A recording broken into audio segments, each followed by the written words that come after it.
மூன்றாவது நாள் கூட்டத்திற்கு அந்த பிஷப் அங்கே தலைமை தாங்குவதற்கு வந்திருந்தார். On the third day of the meeting, the bishop came to preside over the meeting. அவருடைய ஆசனத்தில் போய் அமர்ந்து கொண்டார். And he went and sat in his chair. நான் அன்றைய தினத்தில் என்னுடைய சாட்சியையும் என்னுடைய அனுபவத்தையும் இயேசுவை பார்த்ததையும் சொன்னேன்.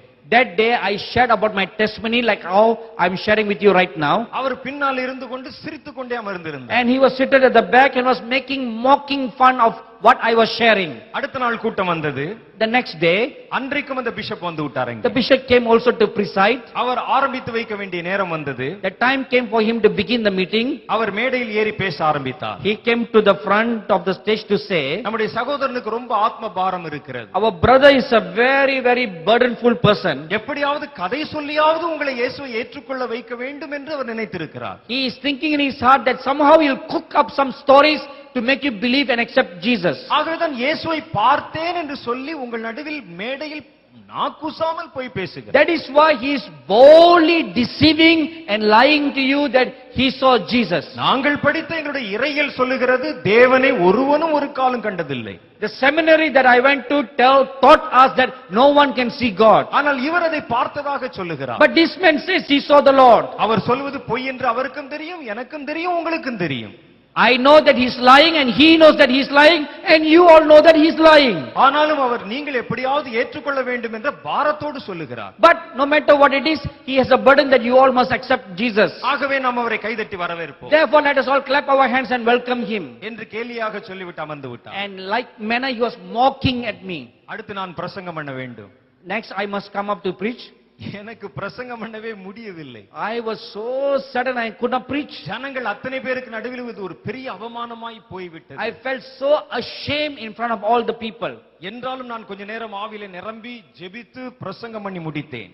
Finally somehow I managed to compose myself and got filled in the spirit and began to preach. அது கடைசி நாள் கூட்டமாக இருந்ததால் अनेகர் முன்பாக ஜெபிக்கும்படிக்கு வந்தார்கள். Since it was the last day of the meeting, many people came to the front to pray. அவர்களுக்காக ஜெபிப்பதற்கு நான் மேடை விட்டு கீழே இறங்கினேன். And I came down from the stage to pray for the people. முழங்கால் படியிட்டு இருக்கிறவர்களை பார்த்தேன். I look at those kneeling down. முதல் வரிசையில் அந்த பிஷப் வந்து முழங்கால் படியிட்டு இருந்தார். The bishop was the first person to kneel down. அவர் என்னை பார்த்து கை காட்டி அழைத்து என் தலையில் கை வைத்து ஜெபி என்றார். He looked at me, he said, come here young man and lay your hands and pray for me. அந்த வல்லமை எப்படித்தான் வருகிறது என்று பார்க்கிறேன் என்றார். I want to see how this power is going to come down. எப்படித்தான் கடவுள் வருகிறார் என்று நானும் பார்த்து விடுகிறேன் என்றார். Let's see how the Lord will come down. என்னை பார்த்து விஷமமாக சிரித்தார். He looked at me and mocked and laughed at me in a very insulting manner. எனக்கு என்ன செய்வது என்று புரியவில்லை. I did not know what to do. என் மனதில் நான் ஜெபித்தேன். I prayed in my heart. நான் பொய் சொல்ல வேண்டும் என்ற அவசியம் இல்லை ஆண்டவரே. Lord, there is no necessity for me to lie. நான் இந்த மனிதனுக்கு முன்பாக பொய் சொல்லி அவனை மனந்திருப்ப வைக்க வேண்டும் என்று எனக்கு அவசியம் இல்லை. There is no necessity for me to lie to him and make him a convert. நீர் எனக்கு தந்ததை நான் அவர்களுக்கு சொன்னேன். I have spoken to them what you have given to me. இப்பொழுது நான் என்ன செய்வது என்று எனக்கு தெரியாது. I do not know what I shall do now, Lord. உம்முடைய நாமத்தினால் அந்த மனிதனை தொட்டு ஜெபிக்கிறேன் என்று அவர் மேல் கைகளை வைத்தேன். I told the Lord, I'm going to lay my hands upon him in your name and pray. அடுத்த நிமிடம் ஒரு பெரிய அற்புதம் நடந்தது. As soon as I touched him, a big miracle took place. அந்த மனிதன் 20 அடிகளுக்கு அப்பால் தூக்கி வீசி கூட்டத்தின் நடுவிலே The எறியப்பட்டார். power of God came upon the bishop and threw him 20 feet away. அந்த கூட்டத்தில் இருந்த ஜனங்கள் எல்லாம் ஆச்சரியத்தில் எழுந்து விட்டார்கள். Everybody was shocked to see the bishop flying in the air. அந்த மனிதர் அந்த கூட்டத்தின் நடுவிலே கீழே விழுந்து உருள ஆரம்பித்து விட்டார். And the bishop fell on the ground, was rolling on the ground. அது மண் என்பதையும் அவர் பார்க்கவில்லை. He didn't realize he was rolling on the sand. தான் ஒரு பிஷப் என்பதையும் அவர் நினைக்கவில்லை. He did not realize that he was a bishop. ஒரு குழந்தையைப் போல கதற ஆரம்பித்தார். Like a little child he began to wail and cry. தன்னுடைய கையை அந்த மைதானத்தில் அடித்து He beat his hands on the sand. ஐயோ நான் என்ன செய்வேன்? Oh, what shall I do? He cried. இயேசுவை நான் பார்க்கிறேன் என்றார். I see Jesus standing here, the bishop said. எனக்கு வலது பக்கத்தில் இருக்கிறதை பார்க்கிறேன் என்றார். The bishop said, I see the Lord Jesus standing there on the right side. ஜனங்கள் எல்லாம் ஆச்சரியப்பட்டார்கள். Everybody was shocked.